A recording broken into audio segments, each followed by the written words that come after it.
So I was regularly scrolling YouTube trying to entertain myself as usual, and then I saw this video by Rocket's Law called every single quadruple A game that exists. And I thought to myself, wait, what the actual fuck is a quadruple A game? And where did we even start using that term? So if you thought that too, you're in the right place, because today I'm going to explain to you actually what quadruple A games are, and are they any good, and are they any different from triple A games, as well as give you some examples so you can decide yourself. But the real question is, does quadruple A actually mean a better game, or is it just companies trying to sound more impressive or more expensive than they actually are? So to understand what quadruple A game is, we first gotta understand what does the letter A actually mean in any game. If you're anything like me, you would have thought that A's just represent kind of a marketing scheme, and you know, you are pretty smart because that is partially right. So basically, an A represents budget spent on a video game. For an example, most indie games fall into 1A category, or just A, where the budget is very low. Games like Firewatch, What Remains of Edith Finch, etc. These games are pretty good, but still they're indie games that don't have much budget. A AA game, on the other hand, is a game with a solid budget, but nothing too big like AAA. Games that fall under this category are A Plague Tale: Innocence. By the way, I couldn't believe this is a AA game. This was a so good game. And another game that surprised me that falls under this category is Kingdom Come Deliverance. Since I really thought that was like a AAA game, maybe even quadruple A game. But anyways, you get the point, doesn't matter. Now, AAA games are the ones we all know and probably play daily, because these games have serious budgets that only big companies and established teams could cover, you know, because if you're a small company or an upcoming team, you're not gonna have big budgets in most of the cases, unless like Elon Musk invested in your ass,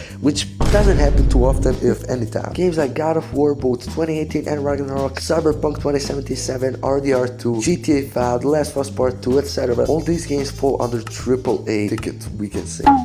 Just to be clear, these labels aren't official or anything like that. There's no industry standard that says this is a AAA or this is AA game. It's mostly a marketing thing, and that's why I said at the beginning that if you thought about that like me, then you're partially right, because this is mostly a marketing thing that people use to describe the scale of a game and the budget of it. But then I come to a weird realization. If AAA games are the ones with very big budgets and the ones that most of us play, what are quadruple A games, and have you ever got a quadruple A game? Well, yeah, you guessed it. Quadruple A games are logically games with enormous budgets. I'm talking like over 500, 600 billions of dollars, and that is crazy. Like, spending much on that game is like, wow. And the so-called first quadruple A game was Skull and Bones. It's basically this completely stupid pirate-like game. I don't fucking know. All I know is that not many people liked it, neither did I. But was this game really quadruple A game? That's a question many people ask, because it really didn't look like a quadruple A game. The short answer to this question is no. They just hyped it up like crazy to get their sales up, I guess, which is a very bitchy way. Ubisoft, by the way, Ubisoft released this game. Like, this game might not even be a full AAA game, and they call that shit a quadruple A game. I mean, it's pathetic. But let me be clear, I'm not here to rant, though I know it seems like it. It's just that maybe we as a community don't understand what that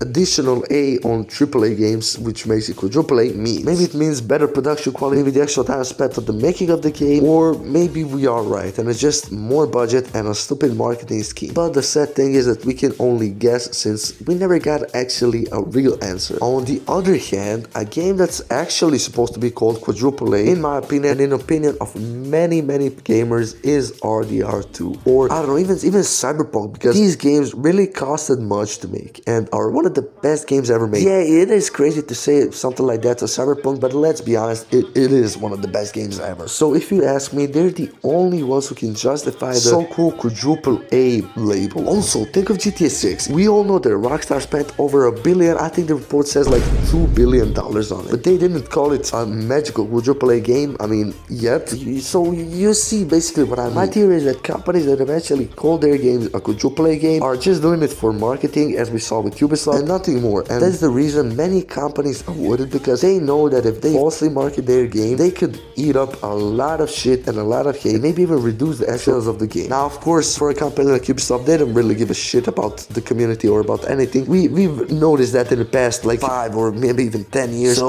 it doesn't change anything for now. I need to be fair. Some people say that AAA could mean games with long-term support, master live service systems, constant updates, but honestly, that still feels kinda too little or maybe even too exaggerated for it to be a called AAA game. Because you have all these AAA games that have constant live services, that have constant updates, even indie games for fuck's sake have constant updates and stuff like that. So calling a game AAA just because of that is something that I wouldn't agree with. I'm still leaning more towards my opinion that it's just a marketing scheme and maybe sometimes more budget spent. Now with all this being said, I'm standing besides my theory. This is just marketing and it just like adds to the feeling that you're going to maybe experience something that you never could before. Like they marketed that way, but we were not proven that yet, and let's hope that we will be proven soon, and maybe even GTA 6 will prove us something that none of us thought could be proven.